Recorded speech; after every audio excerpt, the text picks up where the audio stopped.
Jumpa lagi sobat, melanjutkan kisah Jejak di Balik Kabut karya S.H. Mintarja untuk Anda semuanya. Selamat menikmati, salam sejahtera dan bahagia untuk Anda sekeluarga. Salam budaya. Pada episode sebelumnya dikisahkan pertempuran antara prajurit Pajang dan pengawal di penginapan itu dengan gerombolan orang-orang dari Padepokan Watu Kambang telah usai.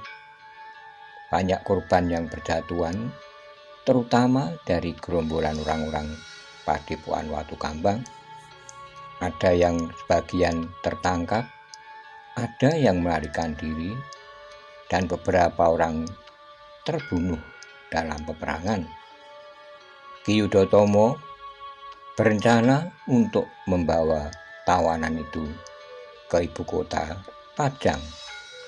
Bagaimana kisah selanjutnya? Simak bersama-sama.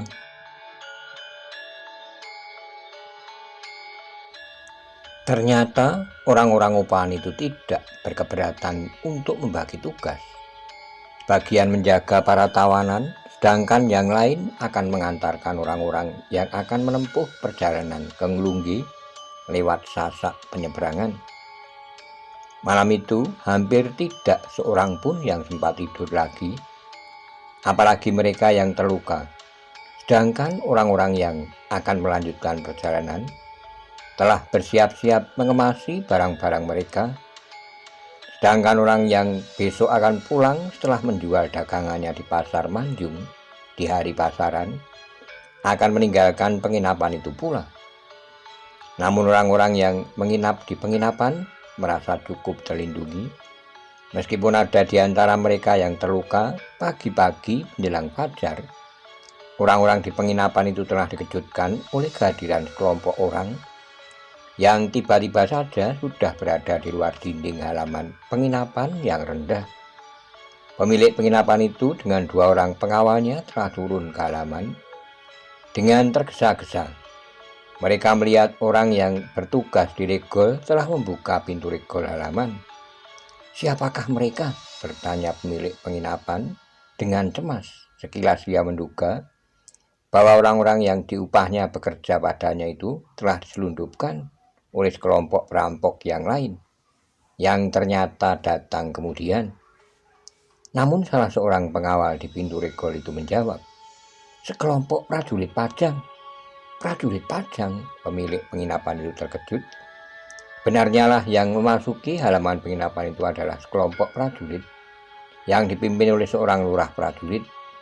Dengan tergesa-gesa pemilik penginapan itu pun telah menemuinya dan berkata, "Selamat datang di penginapanku, Kisanak. Aku Ki Lurah Trunoworo datang mengemban tugas." "Tugas apa, Kisanak?"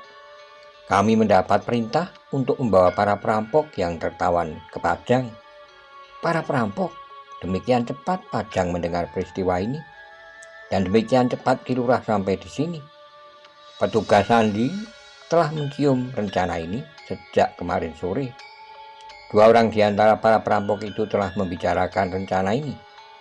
Petugas Sandi itu segera melaporkan kepadaku di perkemahan kami.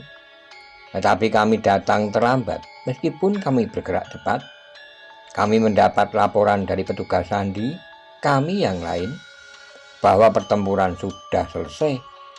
Para petugas di penginapan ini berhasil menghancurkan gerombolan perampok itu. Oh, pemilik penginapan menarik napas panjang, namun ia sempat juga bertanya, "Di mana perkemahan Ki Lurah sehingga Ki Lurah datang terlambat?"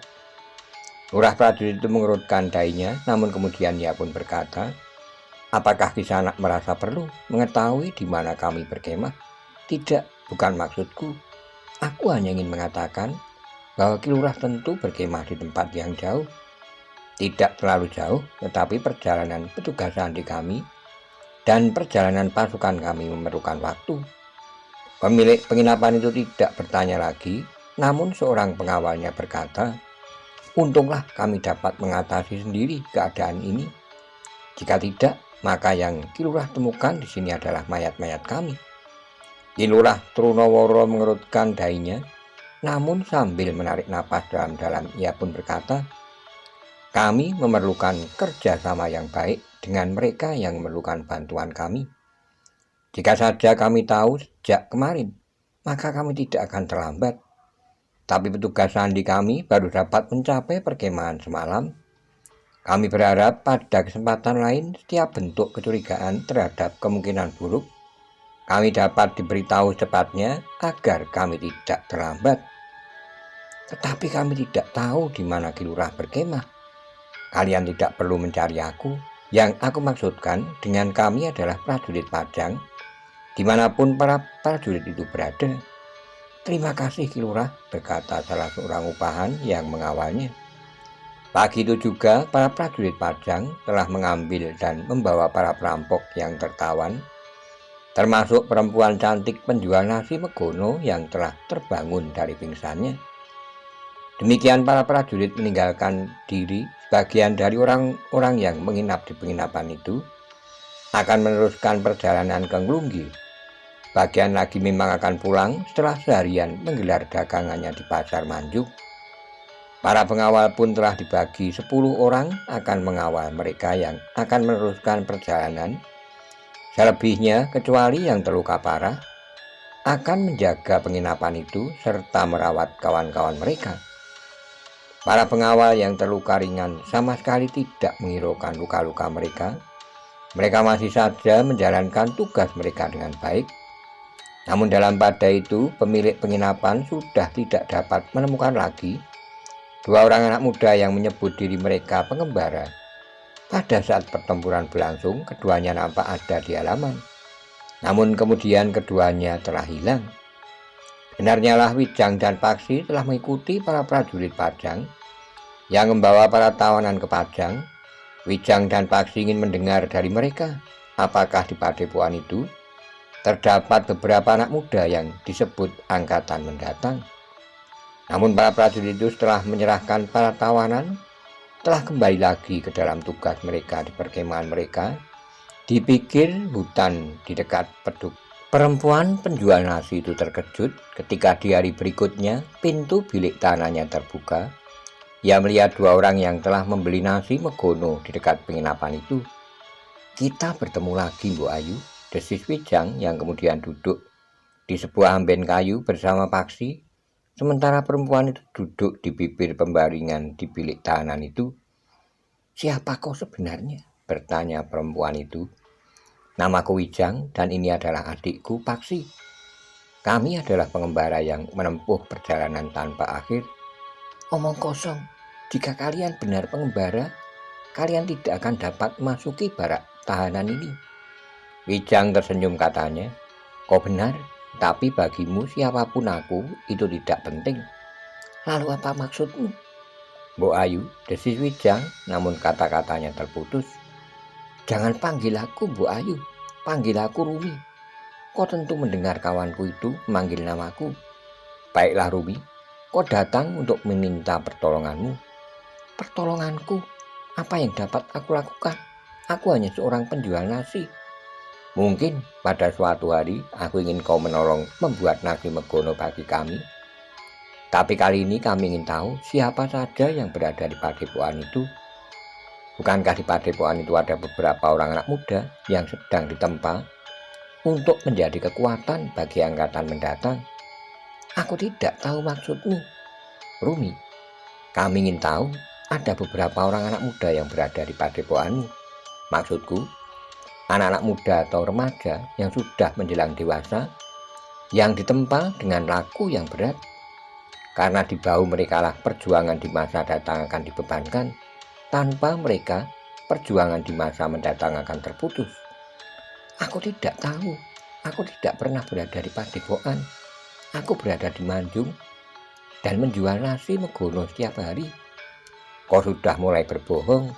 Kau tidak menjual nasi Megono setiap hari, potong Paksi. Sementara itu, kau sudah sekitar 3 bulan tidak berjualan. Pada saat penginapan itu tutup, baru kemudian kau mulai berjualan lagi setelah penginapan itu dibuka kembali. Jangan mengigo. Jangan berkata kasar kepadaku, potong Paksi. Kata-kata kasar itu akan dapat mendorong seseorang untuk berlaku kasar. Lebih baik kita berbicara dengan baik. Yang kau katakan itu tidak benar. Jangan bohongi kami. Kami hampir setiap hari berada di sekitar pasar itu. Kami tahu banyak hal tentang kau, tentang padepokanmu, yang terpisah dari dunia luar oleh sekat yang memang sengaja dibuat. Jika kau sudah tahu, kenapa kau bertanya kepadaku? Yang ingin aku ketahui adalah khususnya tentang anak-anak muda bagi angkatan mendatang. Aku tidak tahu tentang angkatan mendatang. Aku tidak pernah melihat ada anak-anak muda di padepokan itu. Kami menjadi kecewa sebenarnya. Kami ingin berbicara lebih panjang. Tapi karena kau telah membohongi kami, maka agaknya kami lebih baik tidak memperpanjang perbincangan ini. Sebab apapun yang kau katakan tentu tidak berdasarkan pada kebenaran. Ya, sambung Wijang, nampaknya tidak ada gunanya pembicaraan kami ini. Tapi kami akan mencoba berbicara dengan calon suamimu. Orang itu bukan calon suamiku. Kau tidak usah merasa malu. Bukankah wajar jika seorang perempuan yang sudah dewasa itu mempunyai calon suami? Tidak, tapi bukan laki-laki itu. Orang itu suka kepadamu, ia telah tentu mencintaimu. Kami kawan bertugas. Mungkin itu sikapmu, tapi sikapnya berbeda. Karena itu, maka kami berniat untuk menempatkan kau dan calon suamimu itu berdekatan. Jangan, jauhkan orang itu daripadaku. Aku tidak menyukainya. Bagaimanapun sikapnya kepadaku. Jangan begitu. Kau tidak perlu berpura-pura.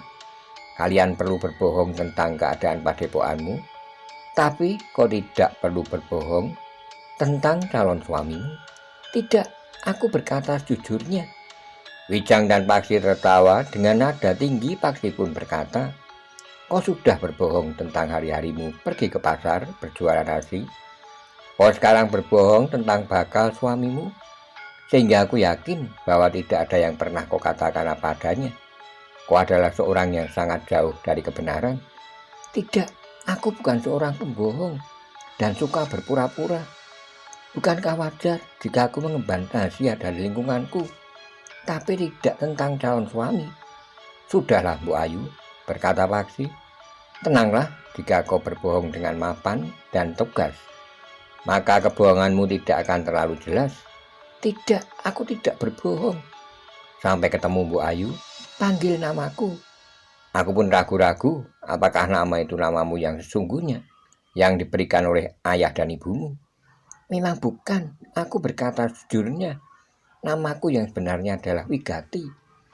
Wijang dan Paksi tertawa pula. Di sela-sela dari tertawanya, Paksi pun berkata, nah, begitu kebohongan yang serta-merta memang menimbulkan kesan kelugasan. Aku berkata sesungguhnya. Aku tidak bohong, perempuan itu berteriak. Tapi Wijang dan Paksi masih saja tertawa. Dengan nada datar, Wijang pun berkata, sudahlah, jangan berteriak, tidak ada manfaatnya. Kau tidak dapat memaksa kami percaya dengan teriakan-teriakanmu itu. Kau adalah salah satu wujud dari seorang perempuan yang palsu, pura-pura dan lamis. Tidak, jangan nilai aku seperti itu. Aku memang menyembunyikan rahasia padepokanku, itu wajar.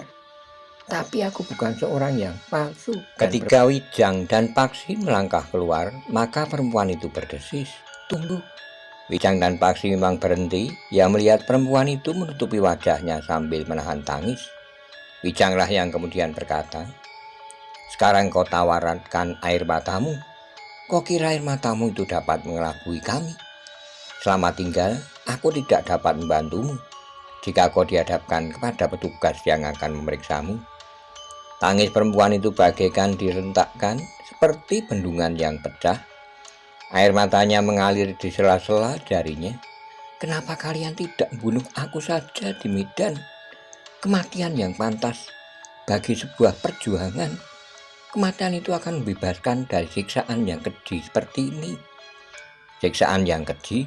Bertanya Wijang. Kau memang aneh-aneh. Wigati, itu jika benar namamu Wigati, aku tidak menyentuhmu, apalagi menyakitimu. Aku tidak memukulimu dengan rotan setelah kau terikat di patok kayu sebagaimana dilakukan oleh Ki Gede Lenglengan. Tiba-tiba saja tangis Wigati terputus. Dipandanginya Wijang dan Paksi berganti-ganti. Dengan suara bergetar, perempuan itu pun bertanya, "Dari mana kalian mengetahuinya?" "Kau merasa aneh bahwa aku mengetahui rahasia padepokanmu yang tersekat itu?" "Bu Ayu, kau tertawan sekarang, mungkin kau tidak akan lepas dalam waktu singkat. Karena itu kau boleh mengetahui bahwa aku sudah sering berada dalam padepokanmu. Kita memang belum pernah bertemu di padepokan itu, tapi aku tahu letak sanggar, letak bilik untuk menawan orang-orang yang dianggap bersalah oleh Ki Gede Lenglengan. Bahkan aku tahu di mana dapur padepokanmu berada. Aku tahu bahwa ada 3 buah sumur di lingkungan padepokanmu itu. Aku tahu bahwa senggot timba sumur-sumur itu bertumpu pada pohon randu. Oh, aku tahu bahwa bakal suamimu itu keluar dari sekat padepokanmu di sini dini hari, menghubungimu di pasar yang sedang ramai sekali karena hari itu hari pasaran." Di luar sadarnya, perempuan itu mengangguk-angguk katanya, "Banyak yang telah kau ketahui." "Banyak, tapi belum semuanya. Kami mengharap bahwa kau bersikap jujur justru karena kau seorang perempuan. Tapi ternyata harapanku sia-sia. Aku justru berbicara dengan seorang yang dalam segala hal tidak pernah berkata sebenarnya. Jangan menilai aku seperti itu. Sudah aku katakan, bukankah wajar jika aku menyembunyikan rahasia padepokanku? Tapi itu adalah bagian dari perjuanganku, bukan karena sifat dan watakku yang palsu dan berpura-pura." Baik, kami akan mencoba mengerti. Tapi jangan salahkan kami jika kami tetap tidak melihat setitik kebenaran pun dalam dirimu."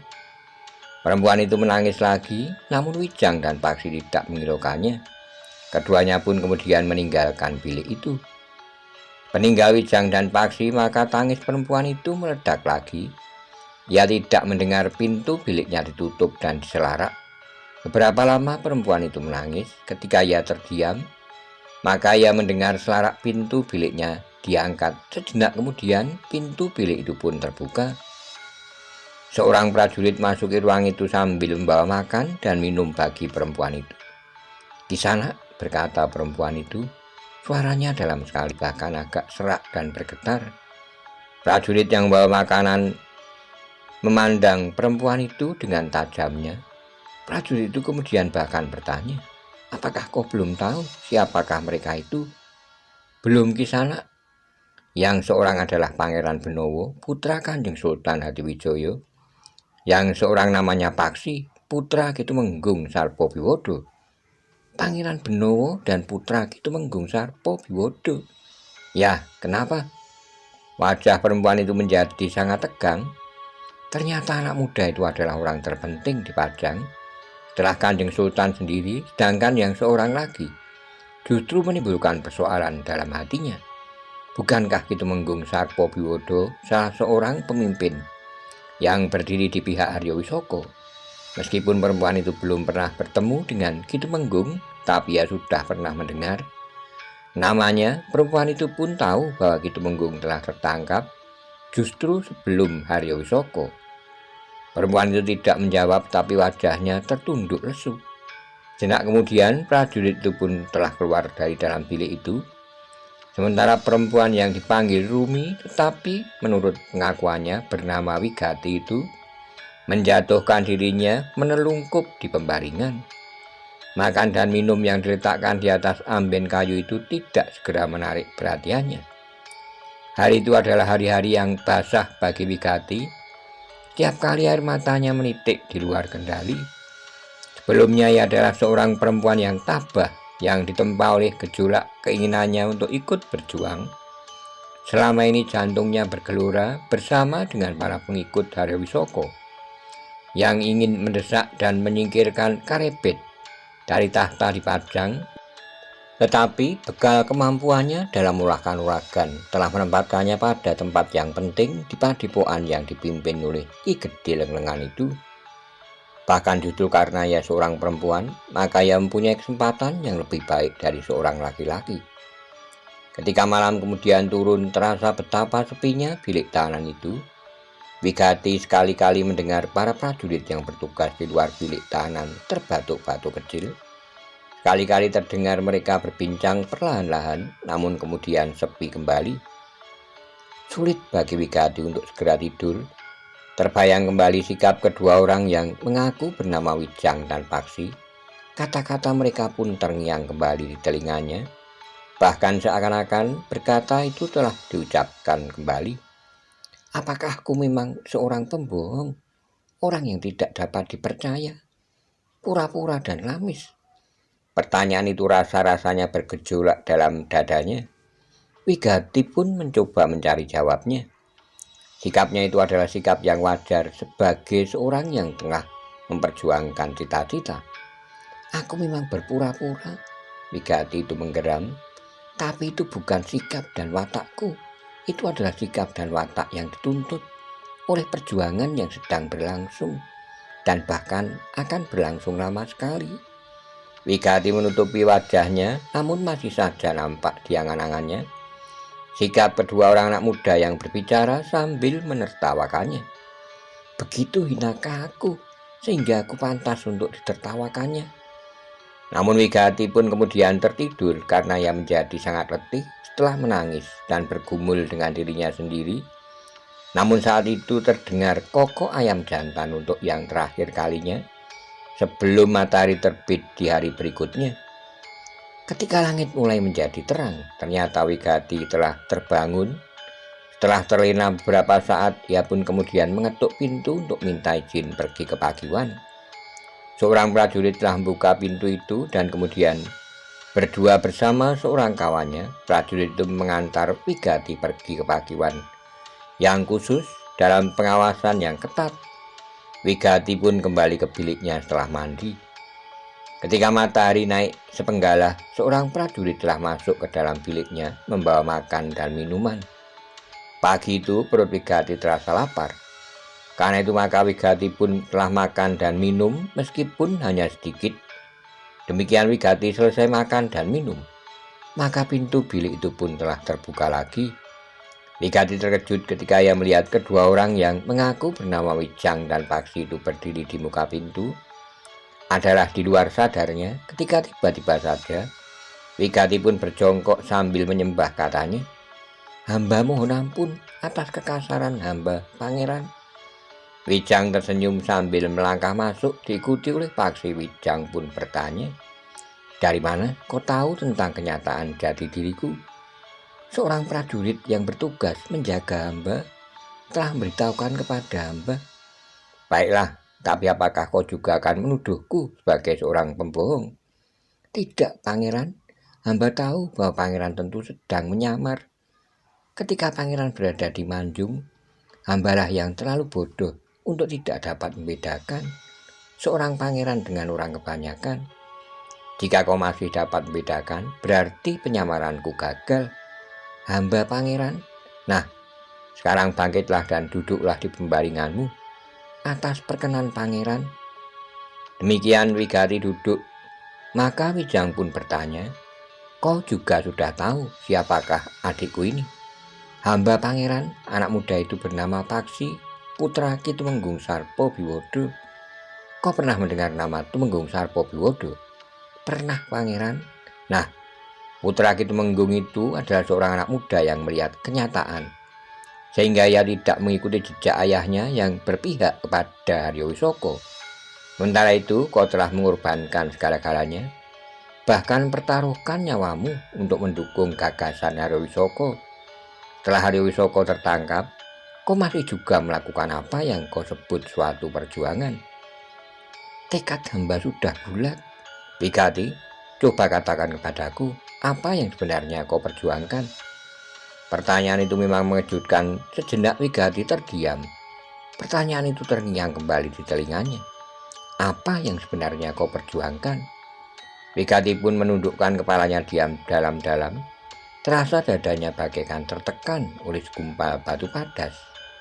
Sebelum Wigati dapat menjawab, Pangeran Benowo sudah bertanya pula, "Wigati, jika kau sudah mempertaruhkan nyawamu, itu berarti bahwa kau sudah yakin benar akan kebenaran langkahmu.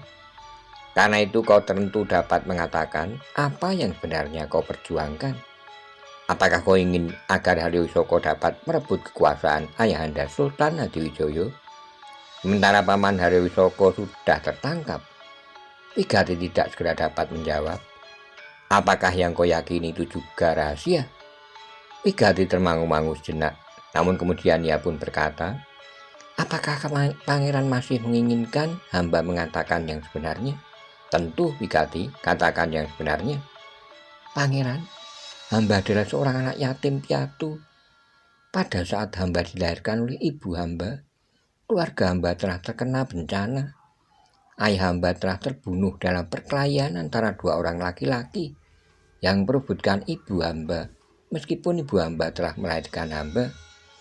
Wajah Pangeran Benowo menjadi tegang. Sementara itu Wigati pun bercerita lebih lanjut. Dalam perkelahian itu, ayah hamba telah dibantu oleh beberapa orang kawannya. Namun orang yang ingin merebut ibu hamba itu adalah seorang yang sangat sakti, sehingga ayah hamba dan kawan-kawannya tidak dapat mengalahkan laki-laki itu. Bahkan dalam perkelahian itu, ayah hamba telah terbunuh. Teruskan Wigati, hamba mohon ampun, tetapi sekali ini hamba berkata jujur. Mungkin Pangeran dan Raden Paksi tidak percayainya, karena Pangeran sudah terlanjur menganggap bahwa yang terloncat dari mulutku adalah kebohongan semata-mata. Katakan, perkelahian itu terjadi di pinggir sebuah sungai yang dalam. Tubuh ayah sudah tidak berdaya itu pun terlempar ke dalam sungai itu. Kawan-kawan ayah membutuhkan waktu hampir sehari penuh untuk mencari tubuh ayah, yang ternyata telah membeku. Ayah tidak tertolong. Lalu apakah dibunuhnya juga? Orang itu menginginkan ibu, karena itu maka ibu tidak akan dibunuhnya, tapi ibuku telah membunuh diri. Oh, Wijang dan Paksi mengangguk-angguk. Siapa laki-laki itu? Wigati mandang wajah Pangeran Benowo sekilas. Namun Wigati pun segera menunduk dalam-dalam. Siapa laki-laki itu, Wigati? Hamba mohon ampun, Pangeran. Katakan saja. Aku sudah dapat menduga jawabmu. Tapi aku ingin mendengar kau menyebut. Laki-laki itu bernama Karepet. Wajah Paksi menegang, jantung Wijang pun bergetar sesaat meskipun ia sudah menduga. Yang kau maksud tentu Karepet yang sekarang memegang kekuasaan di Pajang, yaitu Ayahanda Sultan Hadiwijoyo. Ampun Pangeran, hamba ingin berkata sebenarnya, agar hamba tidak menjadi orang yang selalu berbohong. Aku percaya bahwa kau sekarang tidak berbohong, Wigati. Tapi kau tentu tidak dapat melihat sendiri peristiwa itu. Nah, siapakah yang menceritakan peristiwa itu kepadamu? Ki Gede Lenglengan. Karena peninggal ayah dan ibu, aku diangkat menjadi anak seorang janda yang menaruh belas kasihan terhadap nasib burukku. Janda itu adalah adik perempuan Ki Gede Lenglengan. Wijang mengangguk-angguk, katanya. Aku percaya bahwa kau tidak berniat berbohong. Jika cerita itu tidak benar karena tidak sesuai dengan peristiwa yang sebenarnya, maka bukan kaulah yang berbohong, tetapi Ki Gede Lenglengan. Ki Gede Lenglengan adalah seorang yang mumpuni. Ia menguasai berbagai macam ilmu. Bukan saja ilmu kanuragan, tapi juga beberapa jenis ilmu yang lain. Ki Gede menguasai ilmu bertani, ilmu perbintangan, dan berbagai macam ilmu yang lain. Ki Gede pun seorang yang memiliki kegemaran membaca kidung dan kitab-kitab babat.